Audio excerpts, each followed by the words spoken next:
I do. I mean, I think it is ideal, like to have a little community or production company where you'll sort of like, you encourage each other and you inspire each other. And so that is something that I love. I do. I have it right now. I'm sort of seeking it on different projects. But yes, I do liking, because it is such a collaborative, making a film is such a collaborative process.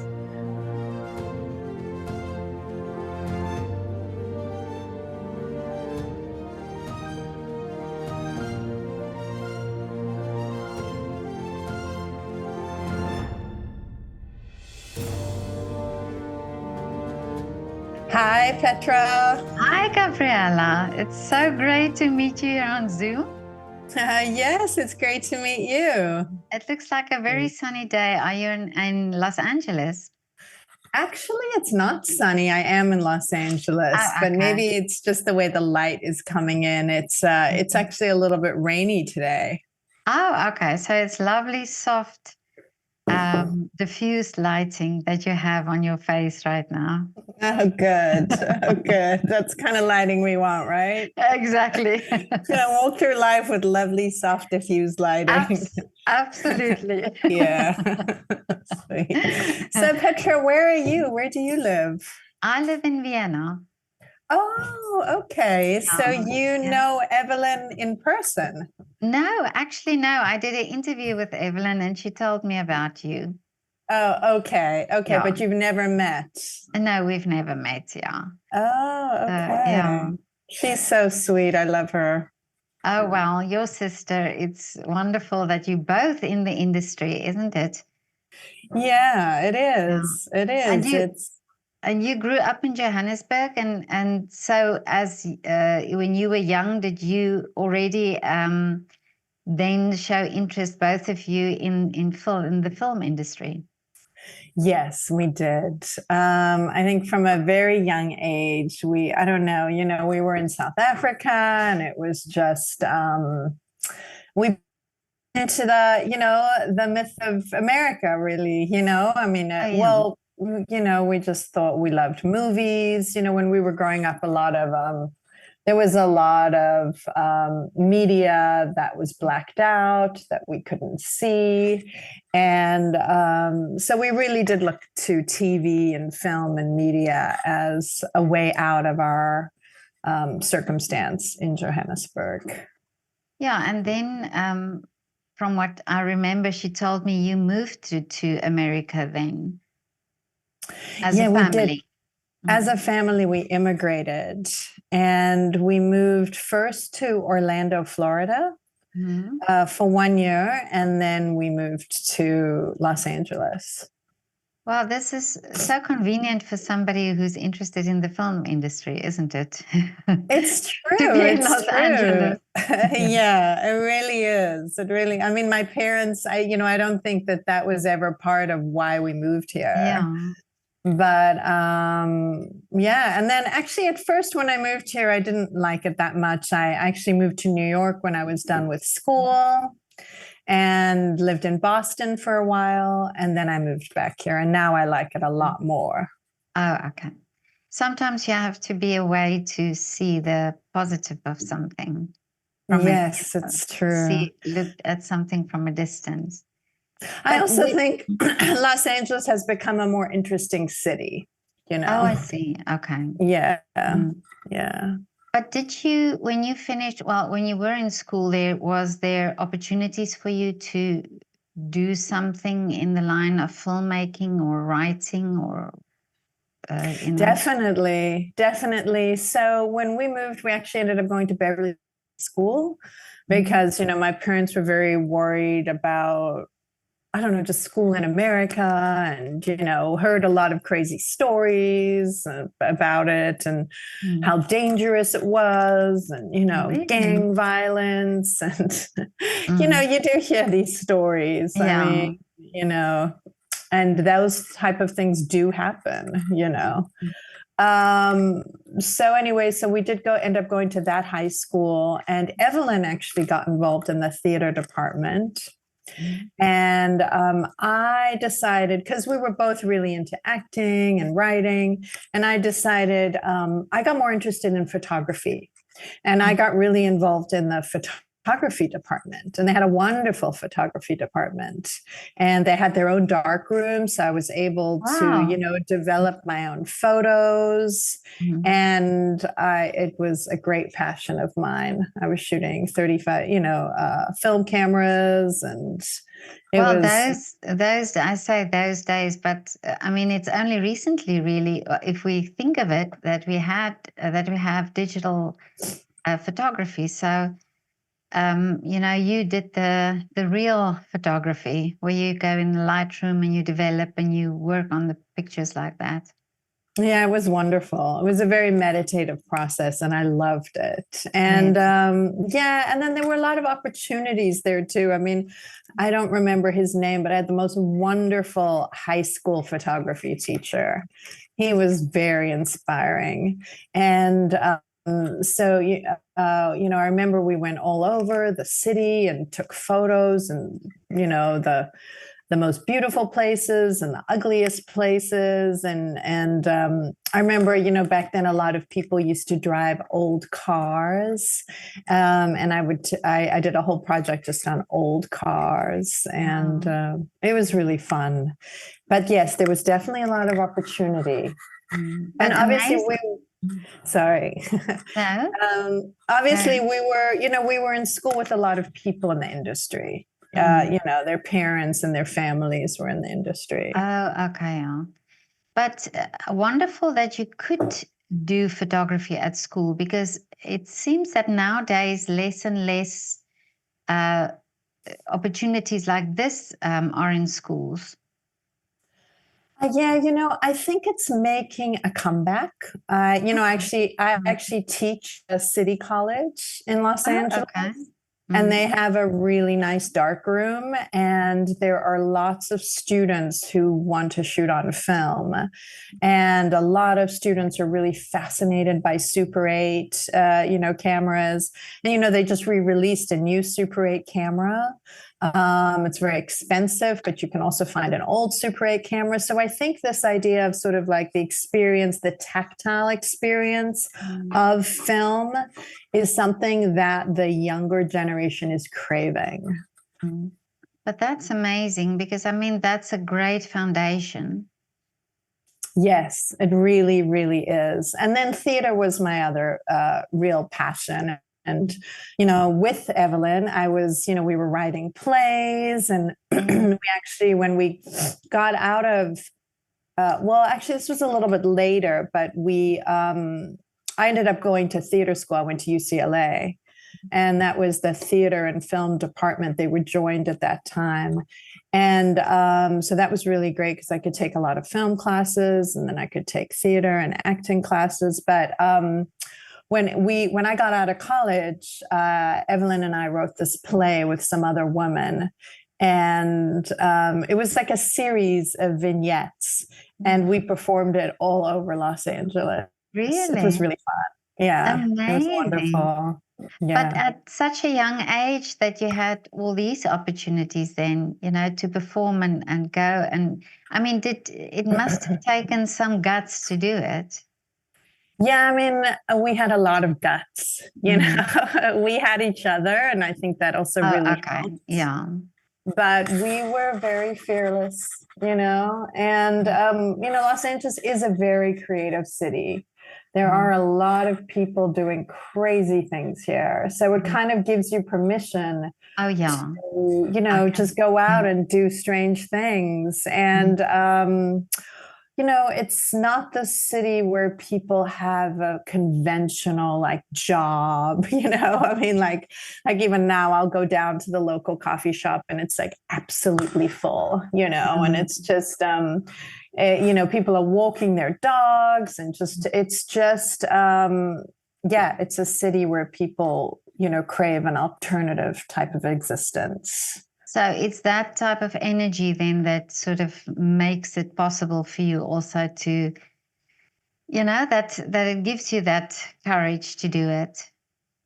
I think that's part of it. I do. I mean, there are the downsides. It's a very industry oriented city, and unfortunately, it's become a very expensive city. It never used to be. It used to be, very affordable.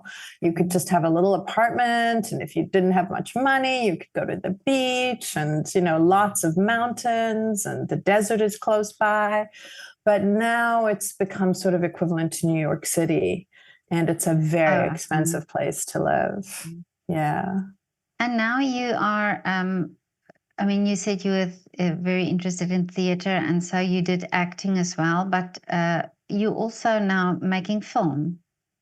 Yes, that's really where it led me. And I think that was always my initial goal, sort of in my mind, that I was sort of like collecting data and skills and experience and stories. And yeah, so filmmaking was always the passion, the great passion, just learning. But I have come to learn that I'm definitely more interested in the story than the technical.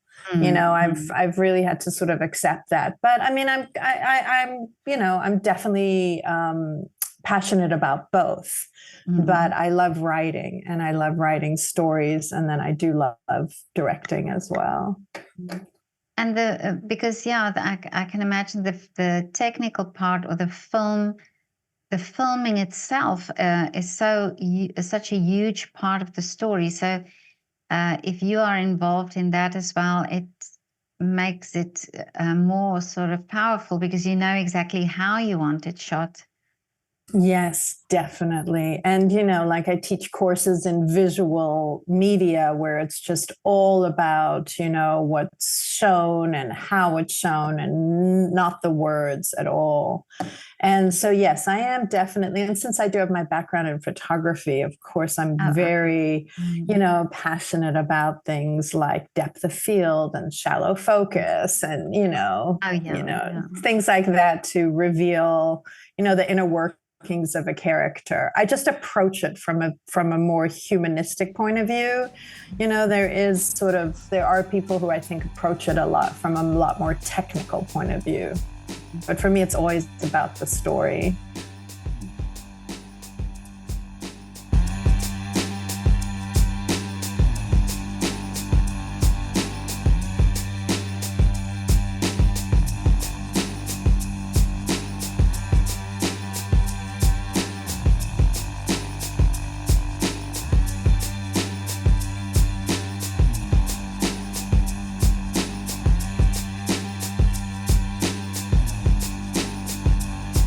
Anna, can you hear me? I need your help. I don't know what's wrong with me.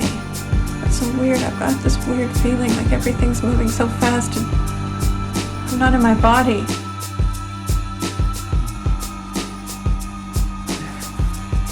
What did you do to yourself? There! Nowadays, it's become sort of easier, or easier and more difficult, because I think easier in the sense that cameras and to be able to make a film is much more possible, but also difficult because everybody can, well, not everybody can do it, but it's because the possibility is there, more people are making films. So can you feel the competition, or the sort of the pressure in the industry? Yeah, that is interesting. I mean, when I made my first short film, I just graduated UCLA, and I wrote it, and I directed it, and I acted in it, and it was really my first, experience doing all of that.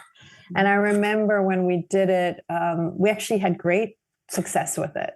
It ended up winning this competition called Luna Fest at the time, which was this competition for women. And it basically, they gave us money, and they toured the film all over the country. Wow. Mm. And we got tons of articles written about us. And then it was one of the finalists for the International Cinematographers Guild, which took the film to Cannes. And I remember back then, just like entering festivals and getting into festivals, it didn't feel as competitive as it does now. So yes, I agree with you, but it was also a lot harder, as you mentioned, to finish a film.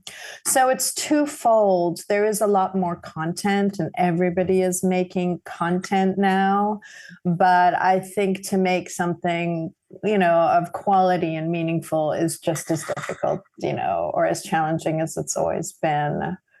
So, but you mentioned also the competitions that you send your films to. So, do you have to do that? Do you have to really get your work out in that way to get the film known of? Well, now it's changed a little bit because you can, put little snippets on social media. You can put teasers up, and people can see it and get introduced to your work that way, and then invite you to screenings and things like that. So I do think, and that it's opened up a lot of possibility in that direction. But I'm actually about to shoot another short film, and I am going to submit to festivals. It's still the way to kind of reach a wider audience and connect with a certain film community across the world, really. So that is definitely one of, still, I would say, the main way of really getting, especially short films out there. Feature's different. When Evelyn and we made our feature, we did play quite a few festivals, but then we were able to get a very small distribution deal. And then they were able to get the film. It's actually on Amazon. You can search it on Amazon and you can get it. You can look at it that way. The title of that is called Somebody's Mother. Oh, I read about that, yeah. Yeah, and I'm sure, I don't know if Evelyn spoke to you about that. Yeah, she did, yeah.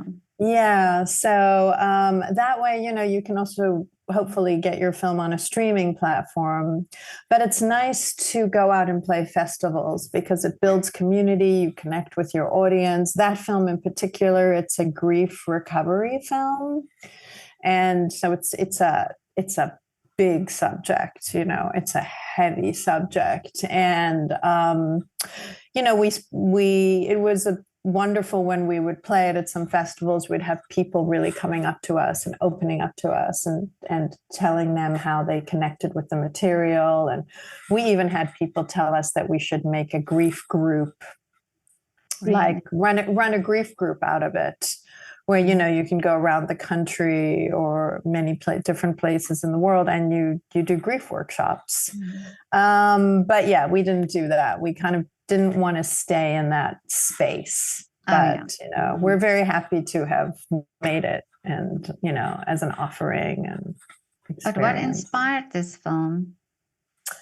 That film, well, we had started writing it. Evelyn and I were both young mothers, or new mothers, and, just the challenges of motherhood. And then there is, quite a bit of personal experience about it. I went through a very harrowing experience, and I incorporated some of that into my, into the film, and Evelyn used some experience of motherhood. So we just wanted to share very real experiences that women go through, that we felt that we hadn't really seen them before, and that these issues and topics like miscarriage and postpartum depression and infant loss are very big, challenging topics that we just wanted to share and process and write about, so that we could open up dialogue and hopefully healing and about these issues. Dear friends, it is with great love and sadness that we are writing to tell you that little baby Charlie passed away in our arms on Sunday afternoon. We decided as a family to remove him from life support and let him go peacefully back to the spirit world.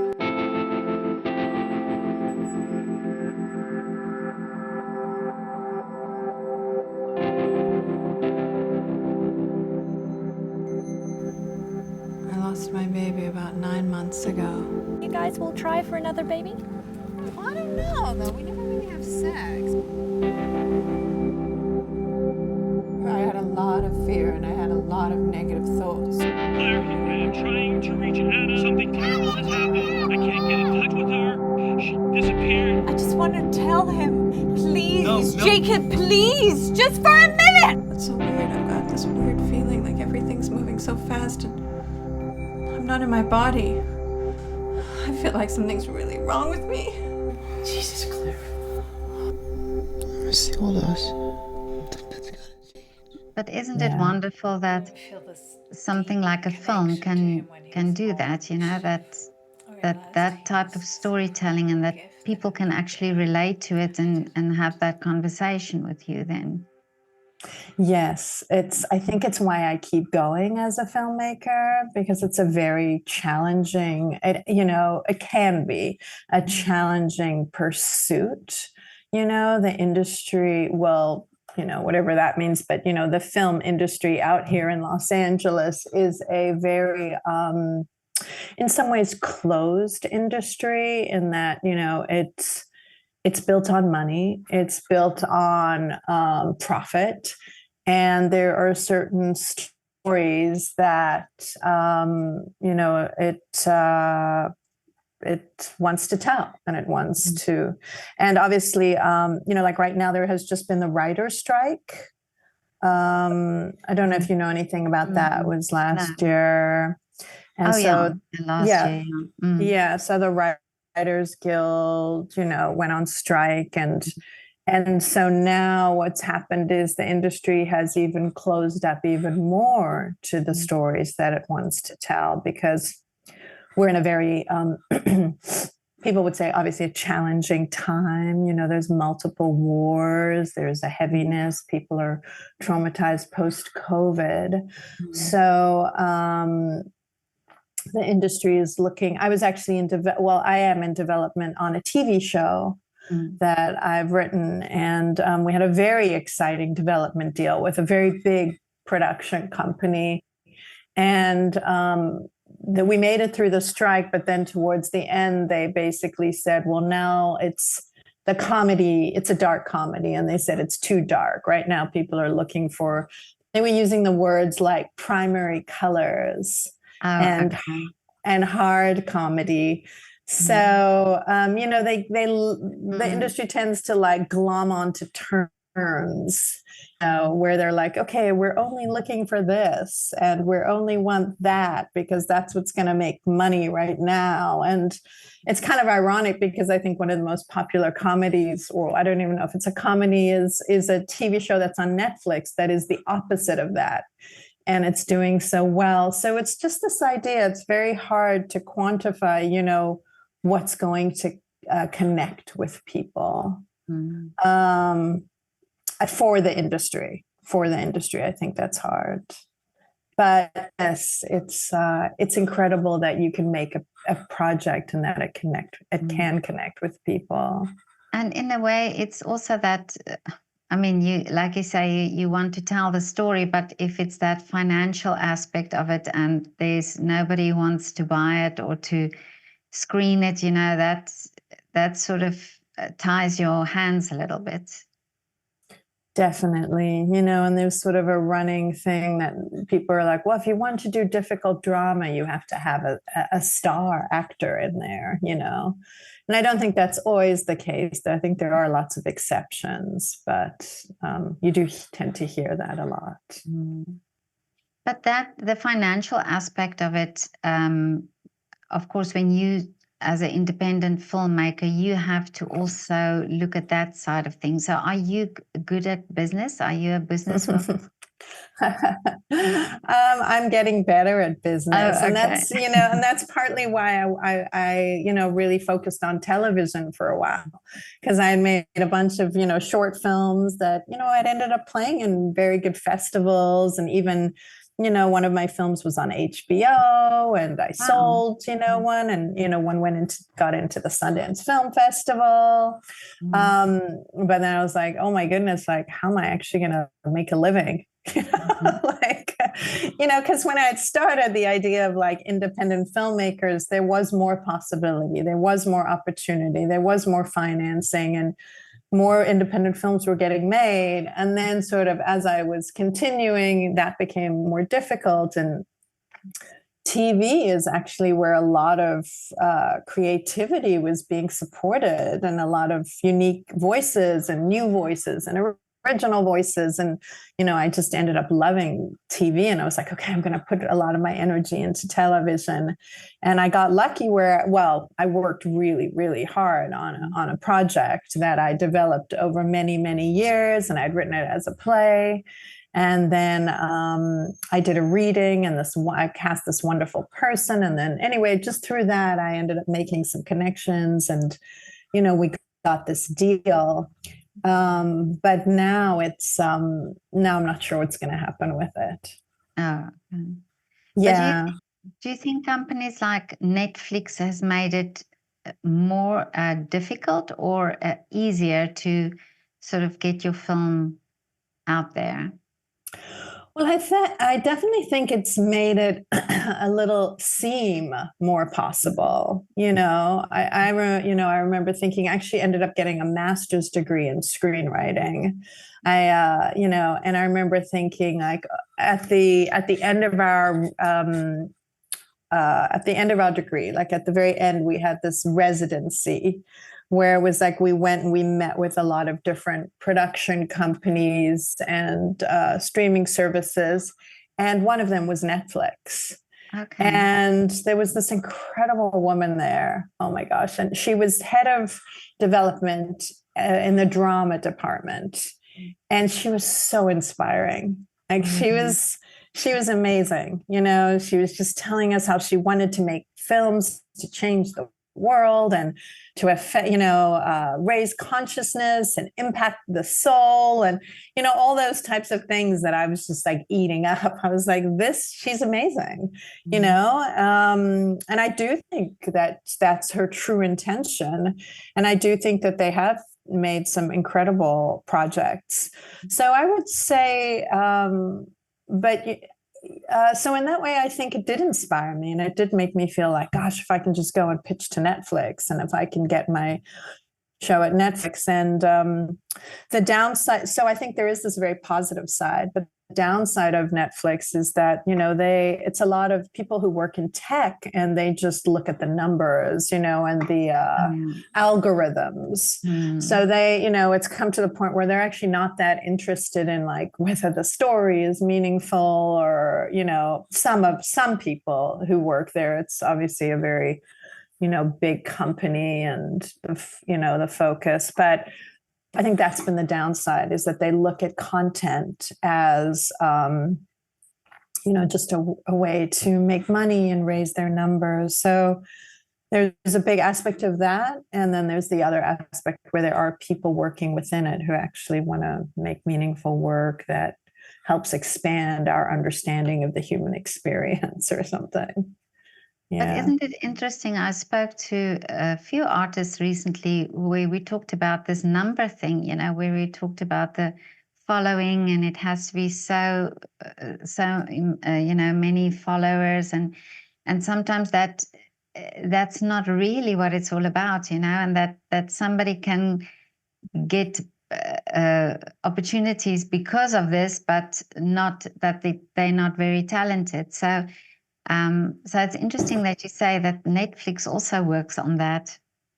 Oh, definitely. I mean, it's unfortunately what's happened is the tech industry is sort of like taking over, or at least has huge influence on television now, where they just look at the numbers, a lot of, the executives, and they'll just be like, yeah, okay, so a comedy about purple people in Idaho are doing well, so let's make a show that's very similar to that. And they're just like, we're only looking for comedies with purple people in the Midwest, so that's how they do it. They basically bring it down to an equation, very quantifiable, and then they think like, that's what we want to make. But I mean, I think the industry has been that way for a very, very long time. And it visionaries and people who reject all of that to take risks. And, like the show I'm actually talking about, it's the show Baby Reindeer. I don't know if you've heard of it. I've heard of it, yeah. Yeah, it's a British show, but it's, the people who greenlit that, they took a risk and they believed in the creator. And it's really it's a very dark show, but I think it's a really important show. And I think that it's connecting with people for many reasons. But it took those executives to take a risk and to actually have an understanding of how, creativity works and how it actually can impact and have great power.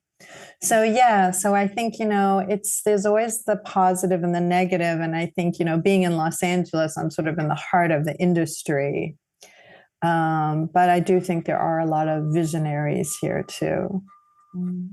So is it important for you to collaborate? Do you find that forming groups of creatives together that inspires you more, or that sort of gives you that the guts that we talked about previously, because you worked in a group together? So do you prefer working like that? I do. I think it is ideal, like to have a little community or production company where you'll sort of like, you encourage each other and you inspire each other. And so that is something that I love. I have it right now. I'm sort of seeking it on different projects. But yes, I do liking, because it is such a collaborative, making a film is such a collaborative process, that is a very important part of it.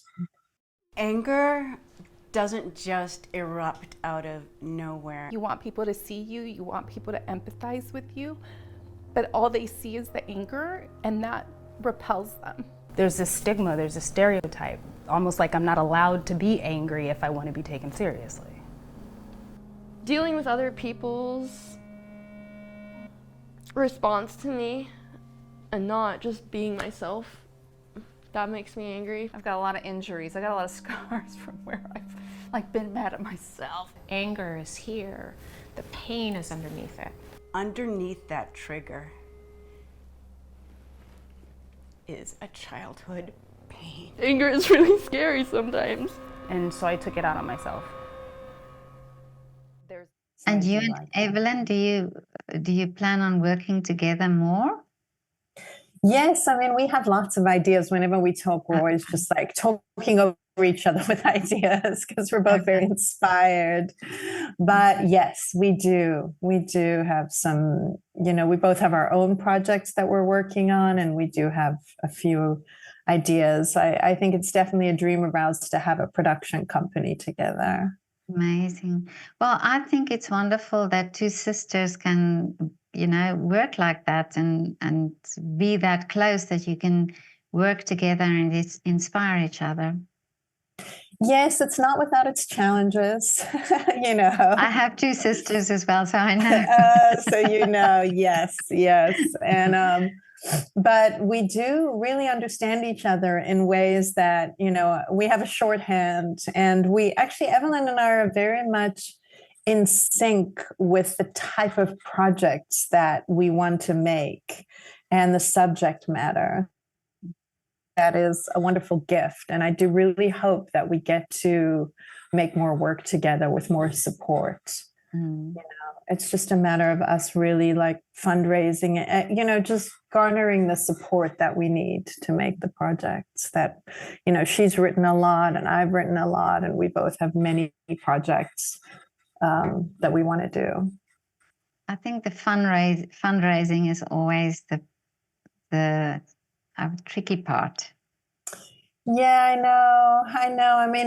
I think there's this thing that creatives and business are two very different, beings. But so what I'm really, focusing on right now is to join those aspects within myself, because I think that, we are sold this idea somewhere, in society that's like the artist and the starving artist and the struggling artist is, is the pure artist, and then there's the businessman, and they're the sellout, and they're just for money. So yeah, somehow blending those two.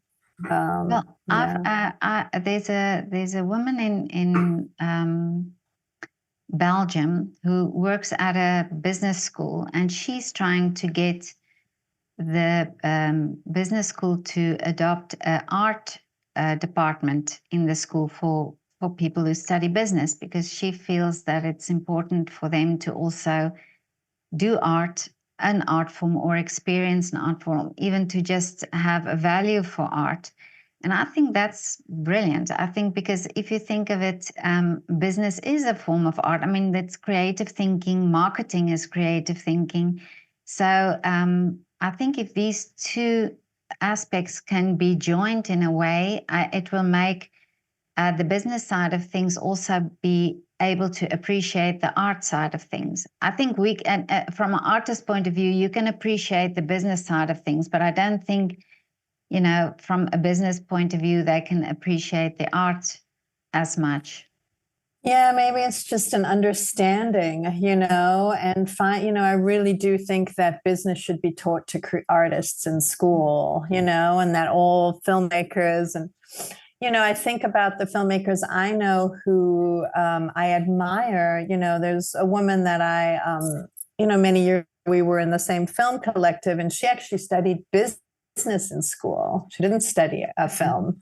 Mm-hmm. And she's been the most successful out of all of us. Oh, really? You know, yeah. You know, and then I think of people I really admire, like somebody like Ava DuVernay. You know, her most recent film was Origin, and she made Salma, and she's very prolific. And, you know, she actually has a background in public relations. And I have a student, he's so talented, and he doesn't want to study film. He wants to study PR, you know, public relations, because so it's an interesting idea of, you know, if you just have to accept the fact that you are going to have to put yourself out there and sell your product, which I know a lot of artists will just balk at that idea. Yeah, but if you do accept it, you know, it's like you get past almost the ego part where you're like, okay, you want to get your work out there. Yeah. How are you going to do it? And how are you going to be the most effective in doing it? But yeah, I even my social media, like I resist social media, and, you know, I give myself very limited times when I can actually be on there, because I do find that it affects my subconscious in not the most positive way, I feel. So a balance. I actually have a great love for social media, because I find the most interesting people there. And I've done over 700 interviews, and all the people I've found, amazing. I found them on Instagram or Facebook or LinkedIn, you know. So for me, it's a wonderful tool. And I think if you use it in a good way, in a networking way, you can actually discover and link with a lot of people.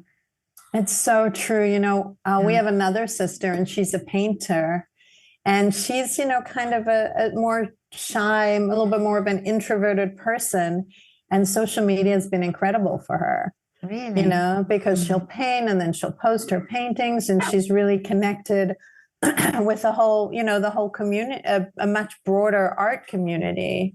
So there are wonderful sides to social media. And I do think, you know, it gets rid of the middleman, where it's like you can just directly get your stuff out into the world. Exactly. And actually, and I do have a project that, you know, I'm hopefully gearing up to make. It's different than the short film. It's more like a web series type project. And I'm just my goals is to just start making it and putting it up on YouTube and, you know, and maybe parts of Instagram, and just, you know, just to start. So I do think it's incredible. I do think a lot of amazing new, you know, artists or creatives are able to get their work out. Yeah, I think it makes people also more approachable, because I mean, if I think of how many Instagram DMs I have sent to people who I otherwise when I had an email address, they probably wouldn't have responded. But because it's social media, it's almost this idea of where we can approach each other, you know. So I love it about that. Yes, it's wonderful. Is that how you discovered Evelyn? Evelyn, I discovered through Ava. She's an actress, and I think they work together. And so there's also these connections sometimes, but the algorithm of social media also link me then to people that I've spoken to, and then other people. I just go on my news feed usually, and I thank Instagram for sending me all these wonderful people.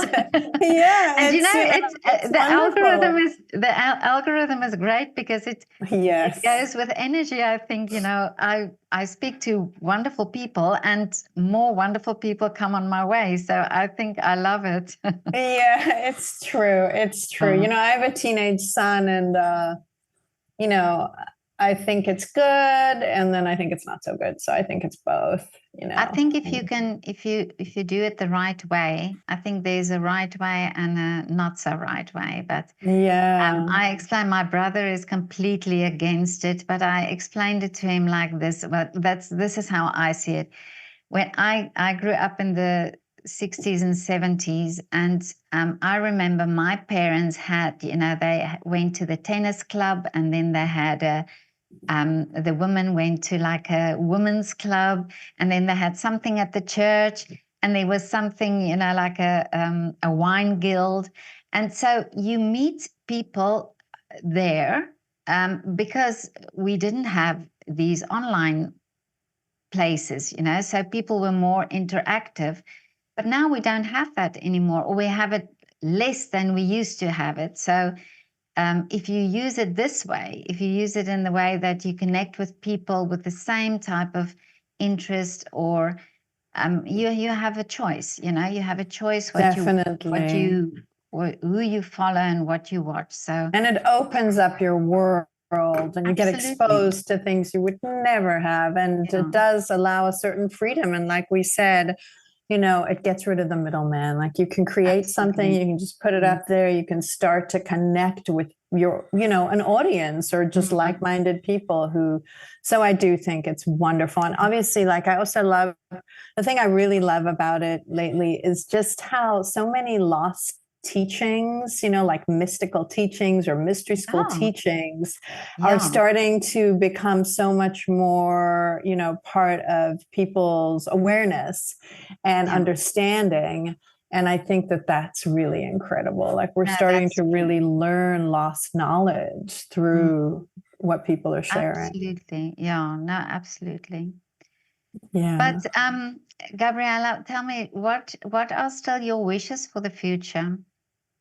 Well, well, for my projects, you know, obviously, I have a feature that I've written that I'm very passionate about, and my TV show, and then the web series. So I have a lot of projects. I would say my wishes are to really connect with more like-minded people who, you know, believe in my work, and I believe in their work, and we're on similar paths in terms of the work that we want to get out into the world, and to really build up that community, and for some of those people to be incredible business people, so that then you know, they can really share that aspect, and that, you know, that's a big one, to find that really like aligned support of getting my projects out into the world.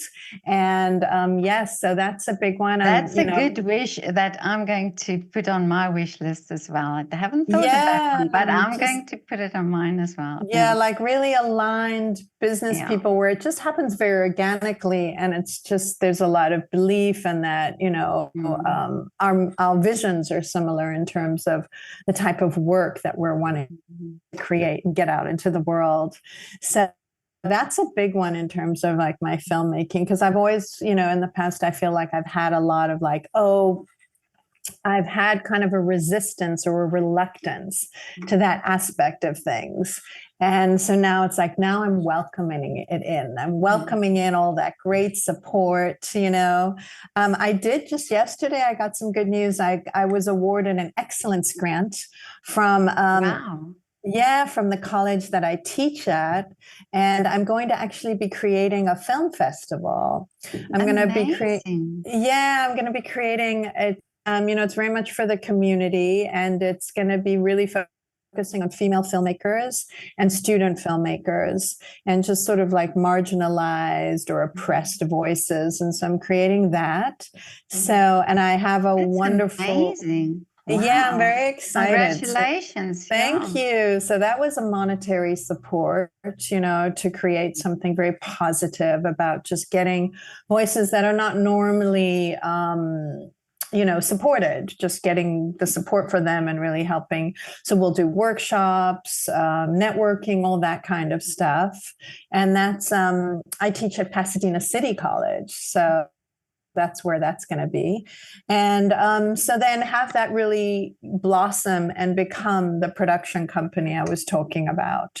So, you know, really find the investors and the executives and the producers who want to invest further and, you know, have a slate of projects where we have the support to just get them made and get them out into the world. You know, my goal for doing this, you know, the whole reason I love filmmaking is it's all about, you know, like you said, when you can really connect with other people and you can help people, you know, either feel less alone or have a deeper understanding of this human experience.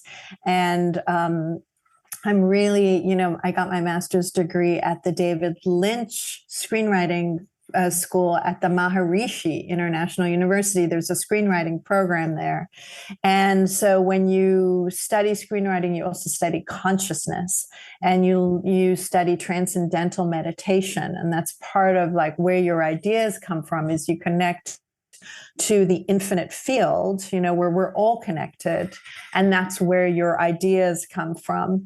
So for me, it's like really my dream of the future is to have a production company that really supports, you know, this content that is all about expansion and consciousness expansion, and also, you know, about our awareness of just being human. You know, I think that, Amazing. Oh, you know, I like love that. why we're here and what our purpose is. I think all of that, as you know, as I mentioned, I think social media has been really great for that. Is that I feel like a lot of lost teachings of our real history and our true past are coming up to the surface, you know, for a lot of people to understand. And so really to create media and film and about those topics. So yeah, well, I'm so glad this was said, that you expressed this on my channel, because I love these beautiful wishes. And you know, I've also in the time I've heard of people who expressed wishes on my channel whose wishes came true. So I'm so happy that you said it here. Oh, that's so lovely. No, That's I really believe it will come beautiful. true. Yes, it sounds wonderful. It seems like it's a good time for this type of definitely. content. I feel like, you know, people are waking up, you know, and because it's also sincere and it's authentic, you know, and I think it's so overdue that we have that, you know, that authenticity and realness. Yes. And, you know, one thing I always ask my students, like their first project, I always ask, you know, lately I ask them, what does it mean to be human? You know, because there is this sort of like looming fear a little bit in the industry of like, oh, is AI going to take my job? You know, and there, you know, slowly content is being put in out right now by AI. And so I'm always like, AI cannot replace you. You know, it's like, it's this idea that it's a tool, but that your unique experience in this body is what makes you have stories that really connect with people. And so that's sort of the core of it, you know, is just really sharing our own experiences as human beings. And then the more that we share and understand and connect with each other, I think that is how then we heal some of our stuff, and then our consciousness expands. Absolutely. And then we can evolve as a species. Yeah. So I those are some of my wishes. Yeah, but Yeah. It's true what you're saying. If I think of all the people I've spoken to, and everybody tells their story, and really everybody has a different story, and everybody's, it is like that. You kind of, okay, there's some maybe resemblances in some way, but everybody has their unique story, and and it's important that we recognize that. Yeah, and that's how information really gets shared in our true history. Absolutely. We really come to understand it. And, I have students from all over the world. And one thing I do really notice is that a lot of them, most of them are just like, I want to share my story. I want to tell my story. I want to be heard. I want to be seen. I want to be understood. And so I think that that's kind of a running theme of just like being human is information has always been passed down through story. And that's our way, for us to, evolve so that we're not stuck in the cycle of like wars and, darkness, really. Absolutely. Yeah. And actually, this project that I'm doing actually had, it started because of, in lockdown, I photographed 500 artists in their windows and heard their stories. And what was so interesting was that, these were conductors or pianists, or, and each had their own story, and each had their own reason for being anxious over that time, but also the reason for being happy at that time. And, we spoke through the windows sometimes, and at the stage I could go in the houses and we spoke about these things. And that was, for me, I think that drove me to continue doing it because of these stories. It was just fascinating, and how they trusted me as a total stranger and a nobody to tell me their stories. And I found that extremely fascinating. And I realized that it's actually hearing somebody's story is a type of acknowledgement of their importance, and that you don't realize it, but listening to somebody, it gives them that sense of that they feel valued, and yeah, I've learned so much in this process. So beautiful. That sounds like such a beautiful project. And then also like it gives them this idea that they're not alone, and you're not alone. And then we share it together. And, like you mentioned before of like, what inspired us to make Somebody's Mother, it's this idea that for one, for the creators, when you actually, like even for you, your project during COVID, when you actually make something out of your experience, and maybe you're having feelings that can be very overwhelming or debilitating or whatever, if you're dealing with something very traumatic, if you're able to make something out of it and create, like you're doing as well, it has a shamanic ability where it kind of like you can raise it from your body, and you can kind of transcend the experience. And, it's something that you now deeply understand, but it doesn't have to weigh you down. You don't have to carry it. Yeah. Yeah. So that's the importance of the you learn. I creative. mean, I've experienced a growth like no other in that year, because of people, just not because of me, but because of what other people gave me. And, yeah, that was, for me, it was life-changing. People talk Such about connection. people talk about COVID as a difficult time, and for me, it was really a growth in that year that I've never experienced in my life. And so for me, it was a great time. And I do acknowledge the sadness that went with it. But yeah, I think for many people it was a time where they grew from something, you know, from this difficult time. It was definitely a collective trauma, and that we were able to really process something. And it was like we all had the space, and so many, you know, there wasn't as much distraction. But it's really beautiful because I think it was, but you know, it was intended to be a time of alienation where everybody was supposed to be locked up. But then you made it a time of connection, which is so beautiful. It's so ironic, isn't it? But that's wonderful. There was so much. Also for me in that time where I thought about, you know, where I really had to, because I was alone, because I walked, you know, obviously the streets were empty and people were all in their houses. But so it was a time where really, if you think about it, I was alone most of the time. Yet when I went to the house and I had that small connection, that was huge, you know, that turned out to be huge. And the biggest irony of it is I come from an industrial town in South Africa, Vanderbijlpark. I don't know if you know the town. Wow. Yes, I was curious. When did you move from South Africa? Yeah, I moved in 2001. I moved to England, but I grew up in this industrial town. There's no theater in the town. And yet I ended up in Vienna and did this life-changing project with people who sort of work in the theater, you know, sort of make their living in the theater. And so many times when I walked, you know, from one house to another, I would actually have to pinch myself to think, how is this possible that little old Petra from Vanderbijlpark is now on her way to a conductor who conducts the Vienna that's incredible. State Opera, you know, something like that. So it's strange what life Amazing. brings So us. Yeah, it really is. Well, South Africa is supposed to be a very elevated place in terms of its like spiritual. I don't know. It's an interesting center.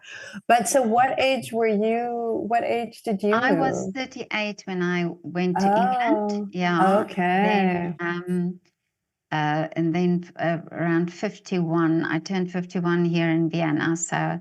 Amazing. And now this year I'm turning 60, so it's almost 9 how years. exciting. And you live in Vienna. Oh, I've got to come visit there soon. How Well, when you come and wonderful. visit, we definitely have to grab a coffee. Yes, I would love it.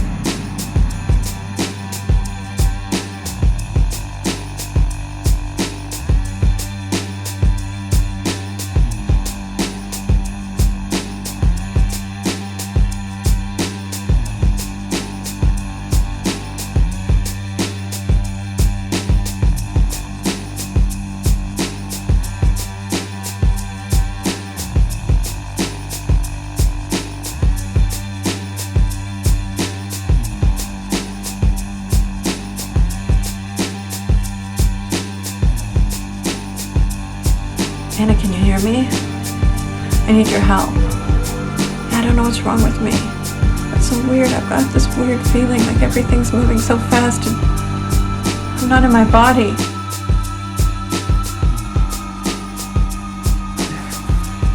What did you do to yourself? There!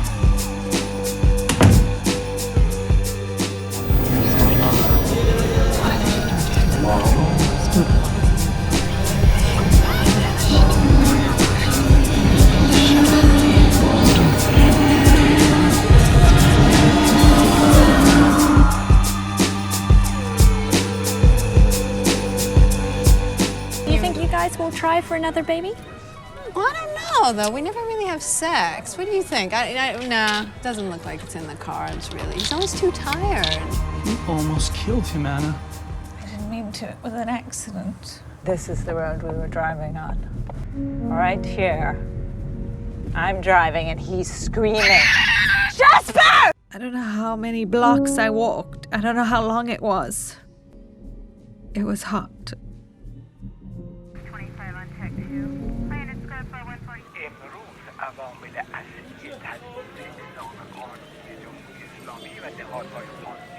من کجا میری؟ امروز خیلی گرمه. میرم بیرون. بکن مامان، امروز خیلی گرمه. میدونی که باید بپوشم. داغه.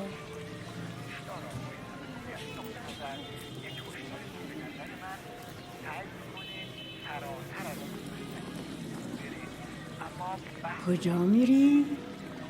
میرم بیرون. مامانت خیال میکنه زن آزادیه.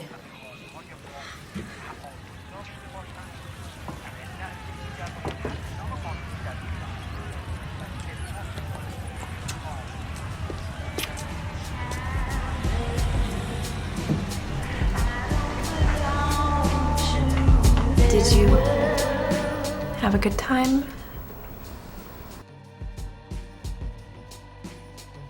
Do you ever feel like you're underwater? You come up for this fresh breath of air.